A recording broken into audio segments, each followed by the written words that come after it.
On va prolonger le débat avec vous, Mariam Pierzadeh. Elle a raison, Delphine Inouï. L'interview a été enregistrée avant de connaître la réaction officielle, donc décision partiale et politique. Ça, c'est le régime de Téhéran qui le dit. Est-ce que concrètement, ça peut changer quelque chose sur place ? Pour Narges Mohammadi ou pour les manifestants ? Pour les deux. Alors, en tout cas, les Iraniens se sentent extrêmement oubliés. On parlait d'eux il y a un an, parce qu'il y a un an, jour pour jour, il y avait des grandes manifestations dont le monde entier a parlé, parce que les images qu'on a vues étaient inédites, de jeunes filles qui brûlaient leurs foulards, qui criaient ce slogan « Femme, vie, liberté ». Donc le monde s'est vraiment ému du sort des Iraniens. Je dis des Iraniens, parce que ce ne sont pas que des Iraniennes qui ont manifesté, c'est également des Iraniens. Donc effectivement, il y a de nouveau la lumière sur ce qui se passe en Iran, et ça fait plaisir aux Iraniens sur place. Moi, ceux avec qui je me suis entretenue aujourd'hui me disaient mais on pleure de joie parce que c'est notre combat que le monde entier est en train de voir. Après, ça ne va rien changer concrètement dans la vie quotidienne des Iraniens. Narges Mohammadi devient aujourd'hui la détenue la plus célèbre d'Iran pour l'Occident. Et effectivement, le régime n'aime pas ce genre de prix, parce c'est pas son premier prix, elle a eu le prix Sakharov également. Et en général, le régime, quand il se sent acculé, il a tendance à aller vers le taux répressif et à justement resserrer la pression. C'est ce qu'on a vu ces derniers mois après la fin des manifestations en Iran. Dans une lettre ouverte qui a été publiée dans Le Monde il y a quelques mois, au mois de juin, elle a cette phrase très forte. « Entendez-vous en Iran le bruit sourd du mur de la peur qui se fissure ? Bientôt, pronostique-t-elle, et on va en parler, nous entendrons celui de son écroulement grâce à la volonté implacable, la puissance et la détermination sans faille des Iraniens. » Et en effet, elle insiste sur le fait que ça n'est pas que les Iraniennes, c'est bien sûr le peuple iranien. Est-ce qu'il va s'effondrer, ce mur ? Il va mettre du temps à s'effondrer. Une des phrases aussi très belles qu'elle dit, c'est « Soyez notre voix, que le monde entier comprenne qu'on n'est pas en prison pour rien ». Et je pense qu'aujourd'hui, le prix Nobel, l'association des Nobel a entendu cet appel. Ça va prendre du temps. En fait, le régime s'est renforcé. Il montre qu'il est fort, qu'il a opté pour le tout répressif. Il y a une vraie contestation vraiment qui est partagée par la quasi-totalité de la population. Il y a une détresse économique. Moi, on me parle beaucoup d'une détresse économique extrêmement forte. Tout a quadruplé. Le prix du pain, le prix de la nourriture. Il y a du chomage. Et on manifeste pas pour la liberté quand on a le ventre creux ou qu'on subit l'inflation. En fait, c'est un mélange. Ils manifestent pour. Et c'est le combat aussi de Narges Mohammadi. Son combat, c'est contre le genre, contre ce système d'apartheid des genres. C'est comme ça qu'on parle du régime. Mais c'est un tout, en fait. Les Iraniens n'ont aucune perspective. Moi, on me dit souvent, les manifestants l'année dernière me disaient souvent, il n'y a pas la lumière au bout du tunnel. On ne voit pas et on n'a plus rien à perdre. Et ce qui m'a beaucoup frappé, ils n'avaient pas peur, les manifestants, de se faire tuer. Ils avaient peur d'aller en prison, parce qu'ils avaient peur d'être torturés. Et Narges Mohammadi, son courage, moi il y a 3 mots pour la définir, c'est courage, audace et sacrifice. Elle a sacrifié sa famille, Narges Mohammadi. Ça fait 8 ans qu'elle n'a pas vu ses enfants. Et parce que c'est vraiment, elle croit très fort à la chute de ce régime, mais on l'a vu récemment, le régime s'est renforcé sur la scène internationale. Il y a le soutien de la Russie, il y a le soutien de la Chine, il s'est rabiboché avec l'Arabie Saoudite. Et par exemple, ces femmes qui ont retiré le voile dans les rues d'Iran, c'est vraiment la conséquence visible de ce mouvement Femmes, Vie, Liberté. Le Parlement, il y a quelques jours, a adopté en première lecture une loi pour qu'elles aient des peines de prison qui vont de 5 à 10 ans. C'est énorme. Donc, il y a une chape de plomb sur cette population. Et c'est ça qui est assez difficile à décrire, mais il y a un mélange d'optimisme et de fatalisme sur leur sort. Mahsa Amini, c'est évidemment le visage de ce début il y a un peu plus d'un an. Il y a aujourd'hui cette jeune fille qui est dans le coma.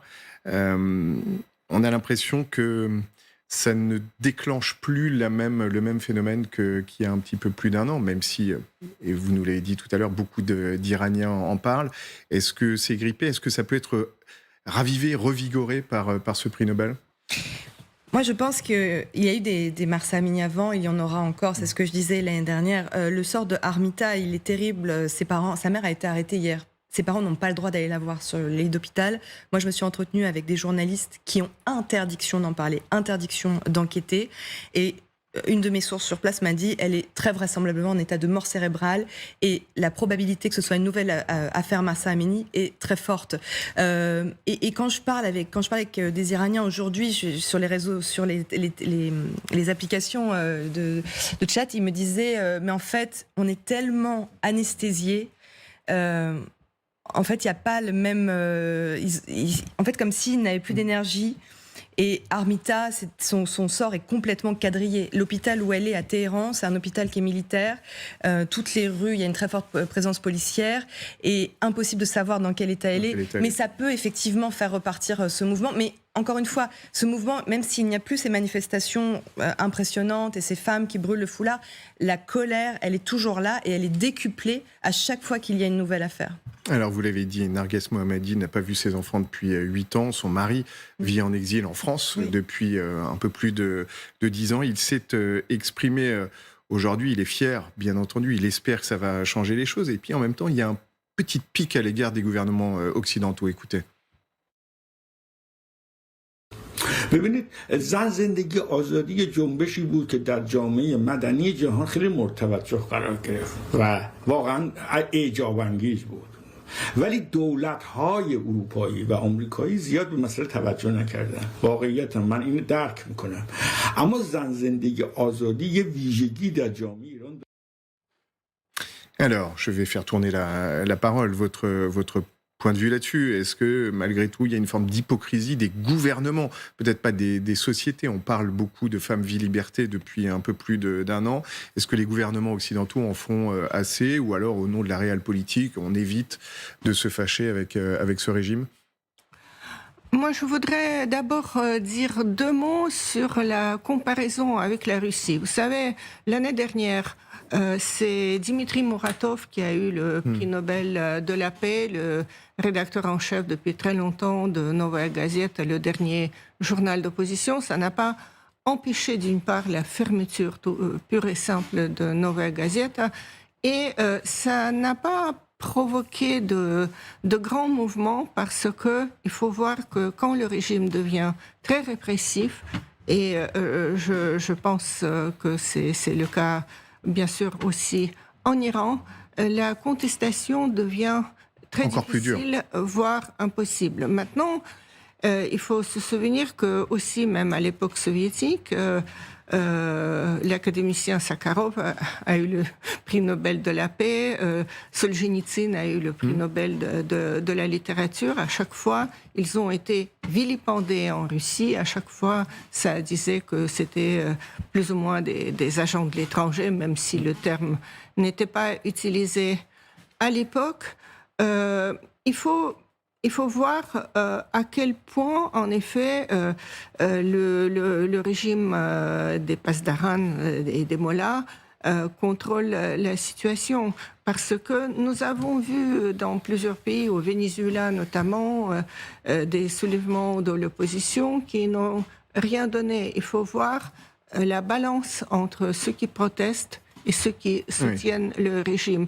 Et je pense que Mariam a tout à fait raison que malheureusement pour ça ne nous va pas tous, changer la lutte sera longue. Ouais. Et d'ailleurs, je vous relaisse la parole, Mariam, mais c'est 20 ans après le prix Nobel de la paix de Shirin Ebadi. Elle est partie.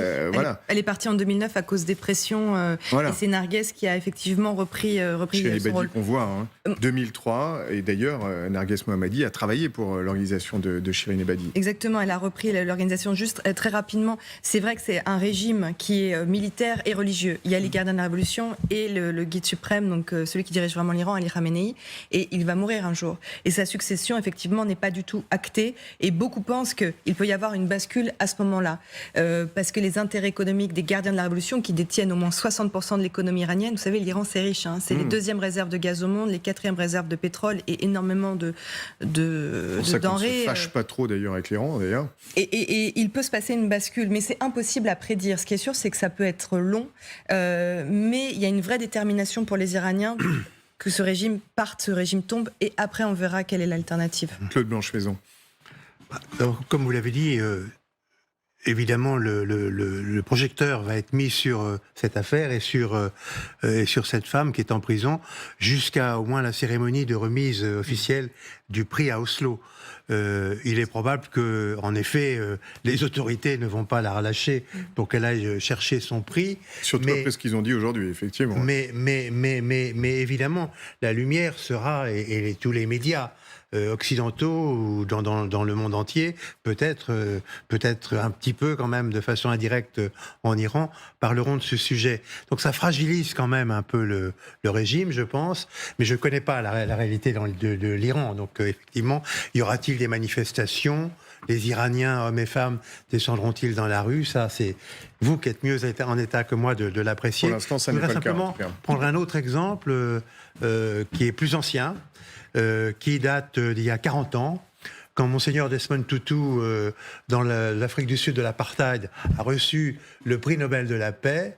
Le régime blanc a pris peur, l'a autorisé à aller chercher. Il n'était pas en prison, mais il ne pouvait pas bouger, évidemment. Et surtout, il était obligé de rentrer dans sa township tous les soirs.